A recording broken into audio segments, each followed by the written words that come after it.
আর যদি মাপ না চায়, অ্যাটিটিউড নিয়ে বসে থাকে যে আমি কেন মাপ চাইবো, মাপ চাইলে ভালো, মাপ না চাইলে মাপ করা হবে না। ঈদের 3-4 দিন আগেই ক্ষমাটা চাইতে হবে, এবং অবশ্যই সেটা ভিডিওতে এসে অথবা ফেসবুক লাইভে এসে। যদি আপনার নিশু ভিডিওতে আইসা ক্ষমা চায় শাকিব খানের কাছে, সরি বলে, তাহলে শাকিব খান তার সিনেমাতে সুযোগ দেবে, এমনটাই বলছে রায়হান রাফি। শাকিব খান যেটা বলবে সেটাই হবে, সাকিবিয়ানরা যেটা বলবে সেটাই হবে। রায়হান রাফিও বুঝতে পারছে সাকিবিয়ানদেরকে ছাড়া কোনো গতি নাই। সকল সাকিবিয়ান কিন্তু এই তাণ্ডব সিনেমার প্রতি একটা বিরক্ত এই আফরান নিশুকে নিয়েছে বলে। আফরান নিশু আছে এটা শুনে সবাই ক্ষিপ্ত হয়ে গেছে। আর সাকিবিয়ানরা ক্ষিপ্ত হলে কি হতে পারে রায়হান রাফি এটা বুঝতে পারছে। তুফানের টাইটেল ট্র্যাকের ভিউ দেখে বুঝতে পারছে, কারণ ওইটায় অনেক কম ভিউ আসছে। তুফানে যেমন ভিউ আসছিল তার অর্ধেক ভিউ আসে নাই তাণ্ডবের টাইটেল গানে। কারণ একটাই, সাকিবিয়ানরা এটাতে বিরক্ত, এই জন্যে এটাতে ভিউ কম আসছে। আফরান নিশুকে কেউ চায় না।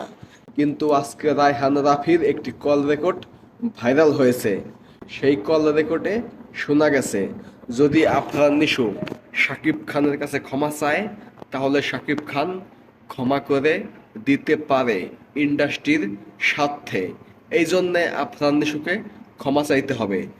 যদি আফরান নিশু ভিডিওতে আইসা মাপ চায়, তাহলে চিন্তা করে দেখা যেতে পারে তাকে মাপ করা যায় কিনা। আর যদি মাপ না চায়, অ্যাটিটিউড নিয়ে বসে থাকে যে আমি কেন মাপ চাইবো, আমি কেন সরি বলবো, আমি শাকিব খানকে সরি বলবো না, আমি ছোট হয়ে যাব, এমন চিন্তা ভাবনা যদি আফরান নিশু করে, তাহলে কিন্তু কপালে আরো খারাপই আছে। সিনেমার কেরিয়ার কিন্তু ধ্বংস হয়ে যাবে। এই ইন্ডাস্ট্রিতে টিকে থাকতে হলে শাকিব খানের কাছে মাপ চাইতে হবে। যেই ভুল করেছে, জেনে শুনে যেই ভুলটা করছে আফরান নিশু, যেই অন্যায়টা করছে, এইটার জন্যে শাকিব খানের কাছে অবশ্যই ক্ষমা চাইতে হবে।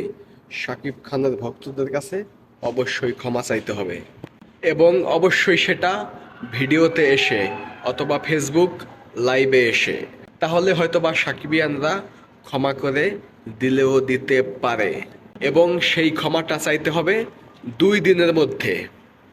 ঈদ আছে 5-6 দিন বাকি, ঈদের 3-4 দিন আগেই ক্ষমাটা চাইতে হবে। যদি ক্ষমা না চায়, চিন্তা করে 1 মাস পর ক্ষমা চাইবো, তাণ্ডব মুক্তি পাক তারপরে চাইবো, তাহলে কিন্তু হবে না। 2-3 দিনের মধ্যে ক্ষমা চাইতে হবে আফরান নিশুকে শাকিব খানের কাছে, সাকিবিয়ানদের কাছে। তো দেখা যাক আফরান নিশু 2-3 দিনের মধ্যে মাপ চায় কিনা। মাপ চাইলে ভালো, মাপ না চাইলে মাপ করা হবে না। আর যদি শাকিব খান মাপ না করে, তাহলে এই ইন্ডাস্ট্রিতে টেকতে পারবো না। টেকলেও না টেকার মতো থাকবো, ভালো কোনো কাজ পাইব না।